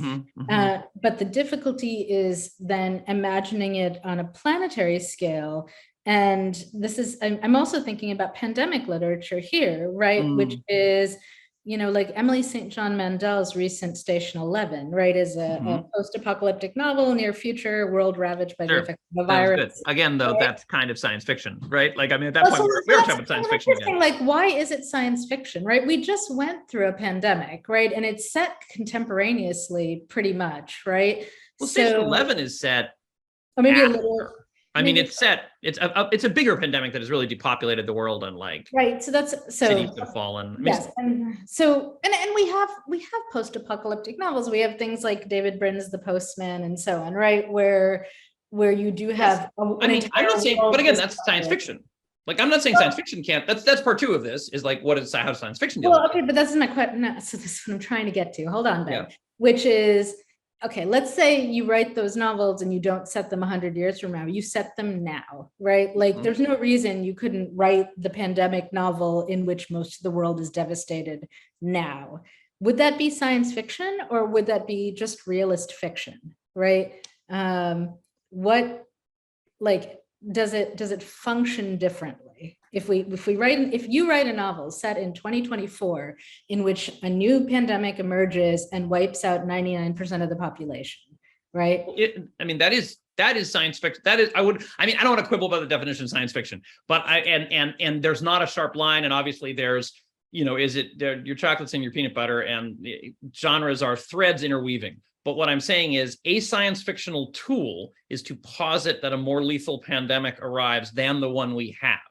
So certainly plenty of people who are steeped in realist fiction have written great novels with those kinds of tools, and I'm not going to draw a lot of borders and say that they're science fiction, not science fiction. But I'm saying that reaching for that tool of being like, okay, let's say it's worse next time. What if then? That's great. And literary people, by all means, pick up those tools, play in our toolbox. I don't care. Nobody owns any tools. Nobody owns any toolboxes. Genre is fluid. I'm just saying that's not the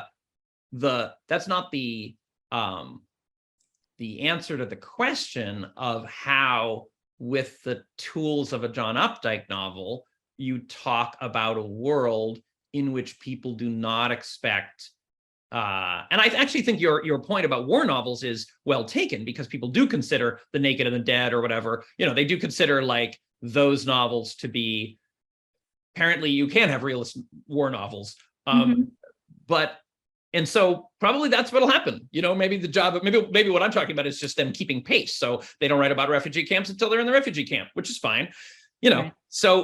But I don't know. I mean, maybe that's the problem, right? Is that what Ghosh is raising is like, the problem is that we're writing about something that hasn't yet happened, that is going to be very bad, right? And as soon as you write about something that hasn't yet happened, it enters the realm of science fiction, and people start dismissing it and not taking it seriously, especially if it's a very bad thing. So all the people who are writing nuclear war novels that didn't succeed in scaring people away from, you know what I mean? Like, so. I mean, good question, but I mean, I'm not sure people are dismissing it, and I don't think that. And I think nuclear war novels had an effect. And I was thinking about dystopias. Well, I mean, I don't want to distract too much from what you're saying, but I do want to, this go does ahead. segue well to my perspective on like Sure, what go, we're right go, now, go, go. if we're ready for that, Yep. which is that I feel like I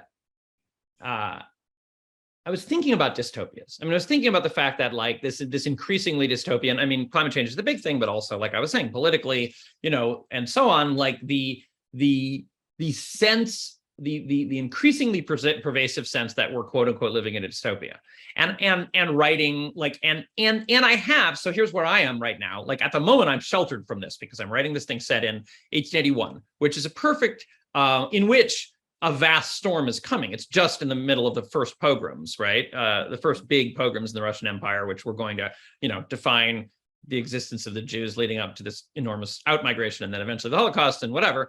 But like it's the eve of that, or the beginning of that, first shots fired. And so that's great for dealing metaphorically with impending disaster and doesn't require me to think literally about, because it's not a different topic, right? Right. But I also have these projects that are like kind of unfinished that are near future, right? So there's the series of stories, The Falling and The Guy Who Worked for Money, which are like post-scarcity, that's not the right word, a post-capitalist reputation-based economy emerging and after a revolution. Funnily enough, that was a 2010 story, The Guy Who Worked for Money. I went back and looked at it, and it talks about a year in the 2020s when everybody stays home because of a pandemic. So that's like points for me. Anyway, so I have this idea of, I mean, I've been talking to some people about doing some things with that, and the idea of writing, I'm onto the idea of writing more stories in that setting. And also there's Sargasso, which is the novel that I wrote originally with Paul Melko and has been sitting on a shelf for a while, but like I should maybe get back to, which was a middle grade ocean going nanotech romp in like 50 years. Both of these are set around like, you know, within my children's lifetimes, right?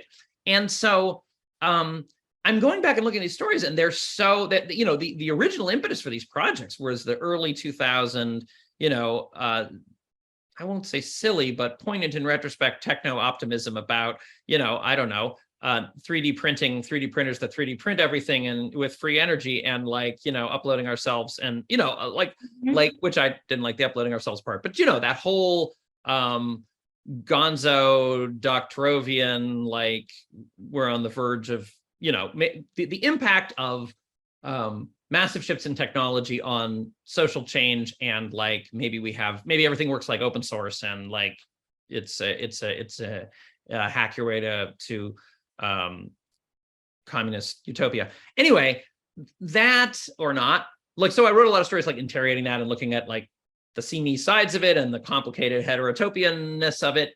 And they feel, on the one hand, they feel hopelessly naive in terms of where the world is going. And on the other hand, I feel like I don't want to write a dystopia that seems like redundant.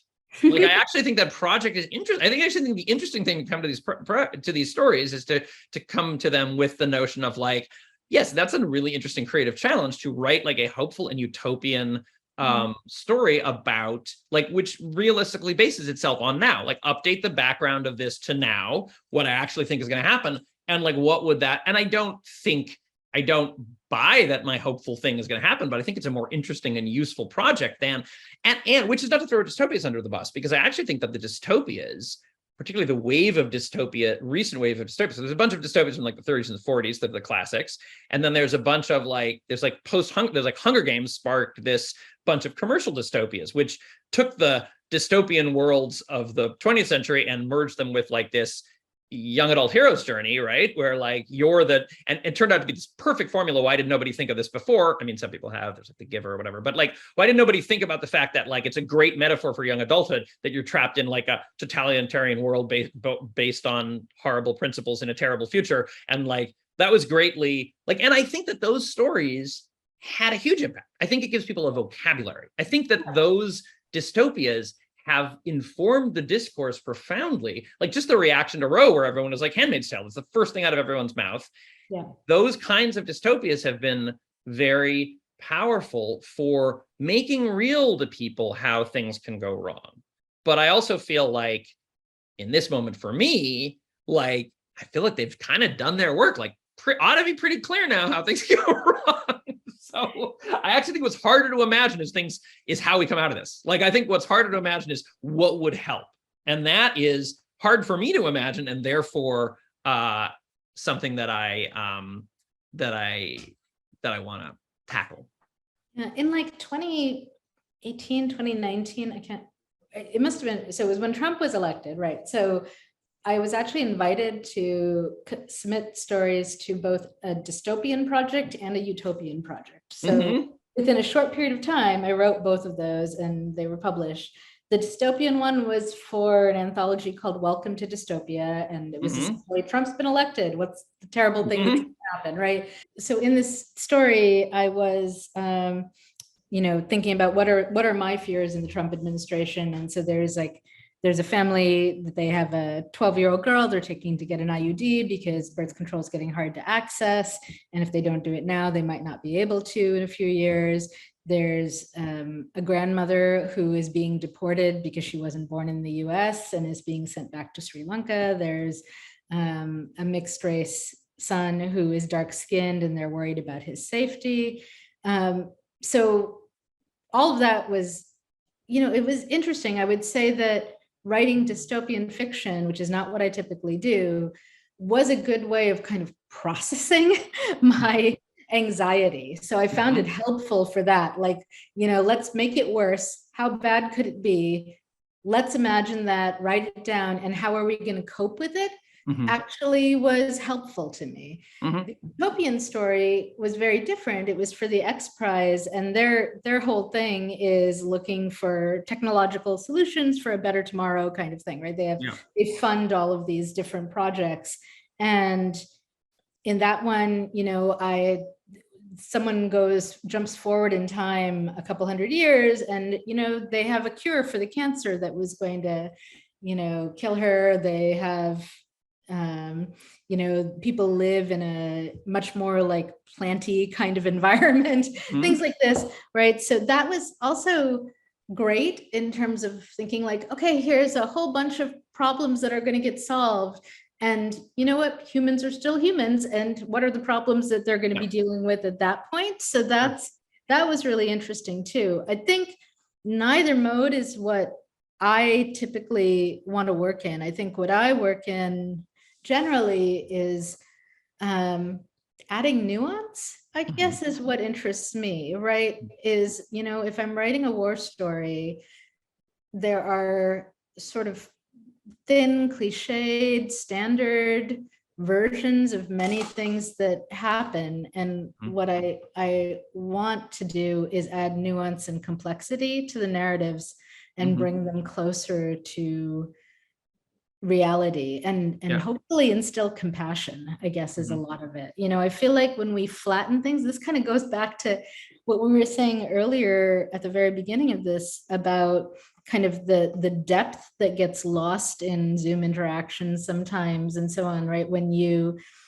flatten the channels and you don't have as much richness to work with, it gets easier to, I don't know, be kind of like hardline and simplistic about solutions, which can sometimes, I don't know, make you miss things, right? Like if we don't do this immediately, then we might as well not bother trying. Or I don't know. Now I'm going to go off into the whole liberal, radical U.S. progressive politics stuff. So I'm going to pause there because that's its own rant. So. And something that I have not resolved, and I found worth pursuing. You should rant about that later. That's good. So we're at 2 hours, I think. Yeah.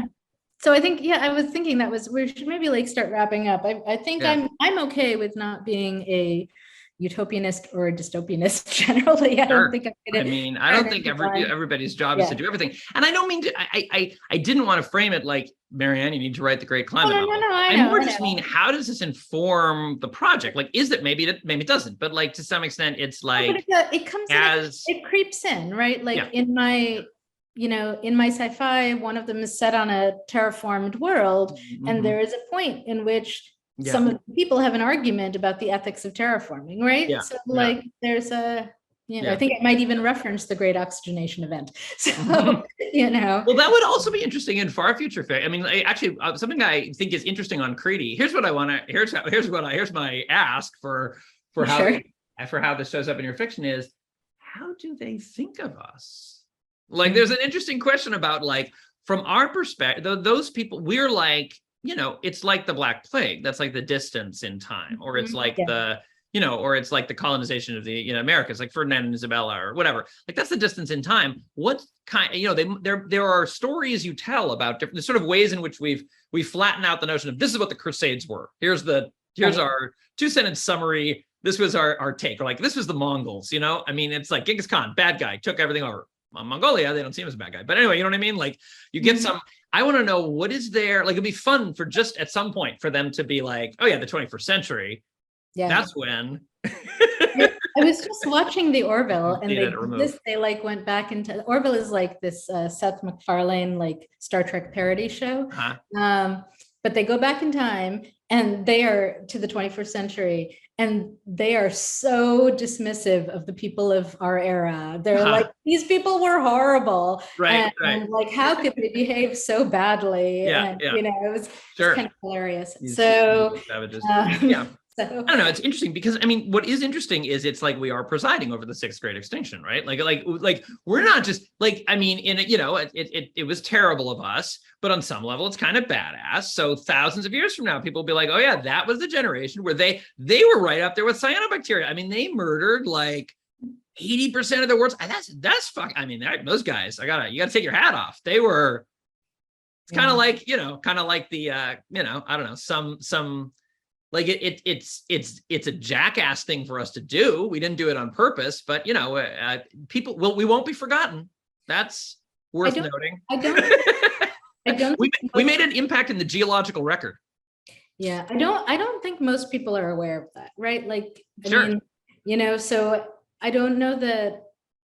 It's interesting. Like, I can't hold most people responsible for it because they literally don't know. Right. They don't, I think about how many people in America, never finished high school. Like, this is not on their radar. Right. Yeah. If anyone's talked about ecological stuff in front of them, it has been generally on the level of, you should recycle. Right. And so those of us who are educated, I think that is interesting. That is changing. That is getting out there. And I think particularly, I don't know to what extent it's true in America, but in this youth climate movement in Europe is like, that is actually, I feel like the first person I heard consistently to center the phrase 6th great extinction is Greta Thunberg. I'm sure it's not, I mean, she was getting it from scientists, but I think that was one of the things. There was some very powerful and useful language that Fridays for Future, which is the teen movement in Europe, crystallized around. And that is, something about like the way scientists were talking about it is like 2% degrees warming, which is like, that does not sound that bad. Like, that is not that much on your thermostat. 2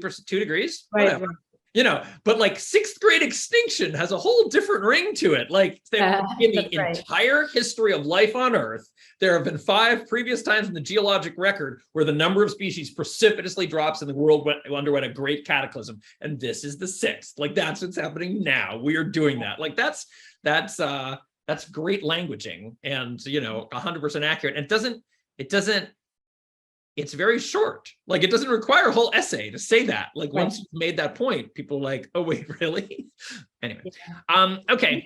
But it is like, it hasn't made it into the popular consciousness in the way of like, there aren't YA TV shows about it, right? Like, this is not interesting. Right? There should be. But there aren't, right? Like, the closest we get, I think, is in the Marvel universe, when the villain is so concerned about ecological stuff that he kills off half of life in the universe. But then he has a dumb solution. It's like a one. He has a dumb solution, but I'm just saying like. No, but I think it would have been better if he'd been like, I'm going to keep the glove, and every 50 years I'm going to kill off half of the universe, so that, right? That would make sense. But I'm just saying it's a dumb solution, but this is the only example I can think of in the popular culture. Right. Like, and that's that is a typical thing in the history of science fiction, that like there is this argument. I don't want to overdo it, but there's this argument about, particularly the superhero tradition of science, like American superhero comics, that like, in fact, I was reading a game With Great Power, a role-playing game that is a sort of an indie narrativist role-playing game around superheroes. You're superheroes, and it's got a clever mechanic. It's very based on a comic book. Yeah. And they have this little sidebar where they were like introduced this problem, and they stated it pretty well of like, the only one with a big plan for changing things is the villain in the traditional comic, and like the heroes are there to put the world back to defeat the villain. But you know, in the classic ones, the villain is the thinky one, the hero is the two-fisted one. The hero has a plan for changing everything, and the villain has a plan for changing everything and disrupting and altering and making the world better, and the hero stops that. That's like the arc of the 1930 Superman comic, which is less true. But then they were like, but it doesn't have to be like that. Lots of comics are progressive. But then interestingly, their take on that was like rather disappointing, because they were like giving lots of examples, but the examples were still really the same thing. They were just like, okay, but what if the villain is stopping, I don't know, like you know, a bad kind of a right-wing conspiracy. And I'm like, that's still just stopping though. You know what I mean? That's still just like restoring, like it is actually true. You don't ever see, you know, there's a few things in the MCU on the side where it's like, oh, apparently Stark Industries has also developed like some kind of like clean energy. There's a bit like offhand references of like, maybe Tony Stark is doing something that is actually impacting the ordinary lives of people. But there's you know, remarkably obvious that if you have the power to like synthesize new materials, you're going to somehow use that to fight crime instead of, I don't know, like making more solar panels. You know, like nobody ever uses their superpowers as a research or production or, you know, information dissemination tool. It's pretty much about like, however, we're going to shoehorn whatever your power is, we're going to shoehorn it into punching bad guys. You know, I have two thoughts coming out of this. One is, I was trying to think if there was any media that, like any TV shows, movies, etc., that really is based on this. And I was thinking, it was The 100 one of them, but yes, that wasn't. But that, no, because that was a nuclear event. There were 4,000 survivors. Yeah, I just looked it up. Okay. So it was a nuclear event, and the 4,000 survivors on the space stations, and then it turns out they go back down, and there are some spoilers. I haven't seen it yet. Well, this is not a big spoiler, but there are some humans that have survived on it. Yeah, I guess they didn't get that far. So, but I'm like, I don't know. So this is a question for the audience. I feel like I'm going to go on Facebook and ask, is there anything dealing with, you know, catastrophic ecological events and in the mass media? Yeah, in the mass media that I'm not thinking. Yeah. So that's one question. Paolo Bacigalupi needs a miniseries. That's right. Well, Paolo's stuff should totally be adapted, and I'm guessing someone's working on that, knock on wood. But if not, that should happen. And we have an interview with Paolo on our site. I'm just going to mention, since you mentioned him, where I interview him about how do you write message fiction about environmental issues in a way that is still a gripping story that sells 1 billion copies. I mean, not that he sold 1 billion, but he sold a lot. He's quite popular. So if you're interested in this, I would check out that interview and read his stuff. I also think, you know what else would be a good miniseries would be Sherwood Nation. It's a Pacific Northwest drought, ecological collapse story by Ben Parsabuk, I think. Anyway, go on. Not familiar with it. And then my other question is, I'd like you to ask Noah if he would have any interest in co-editing this ecological sci-fi anthology with me.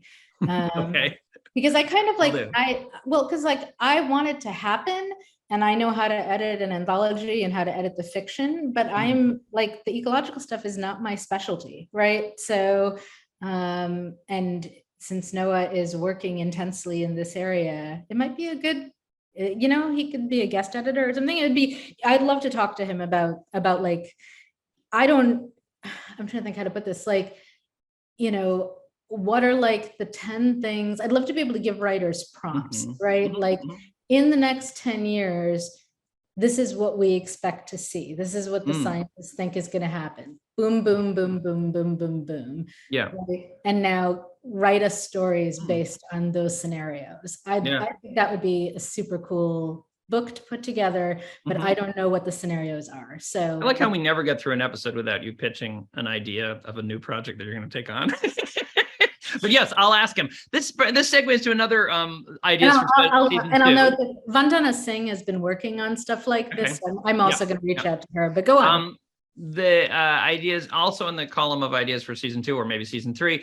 I do think at some point we should. I said this before that we should have a podcast episode where we interview our kids, because we early on we were talking more about parenting, but I think that their perspective would be very interesting, and I think it would be funny to have like our various pronouncements or stories or whatever about how we've done things, and then their corrective Responses? Perspective. Yeah. Well, your kids are a little older than mine. I'm not sure I can talk mine into it, but possibly. Or whichever ones we can talk into. Yeah, that's right. So excellent. Well, I think that's a good wrapping up point. So thanks to everybody listening. Hopefully we hit some interesting argumentative issues, and we're going to keep doing this. There will be many more episodes in season 2 to be released at some point in the hopefully not too distant future. So yes, I can just see the summary Darius is going to write too. Like Marianne and Ben attempt to discuss the format for season 2 and end up spending 80% of the podcast arguing about the fate of the human society on Earth. That's okay. I think it's pretty much on brand. Yeah. So this has been Mohanraj and Rosenbaum are humans. For now. And we're pretty sure that humans are going to survive for some time to come. Not bet on humans. Yes. One way or another. That's right. So possibly a thumb drive of this podcast, but the only remaining like vestige of the 21st century discovered later, and okay, that would be so hi there. Hi from us. Sorry. Hello. Hi future. We tried. Not hard enough. So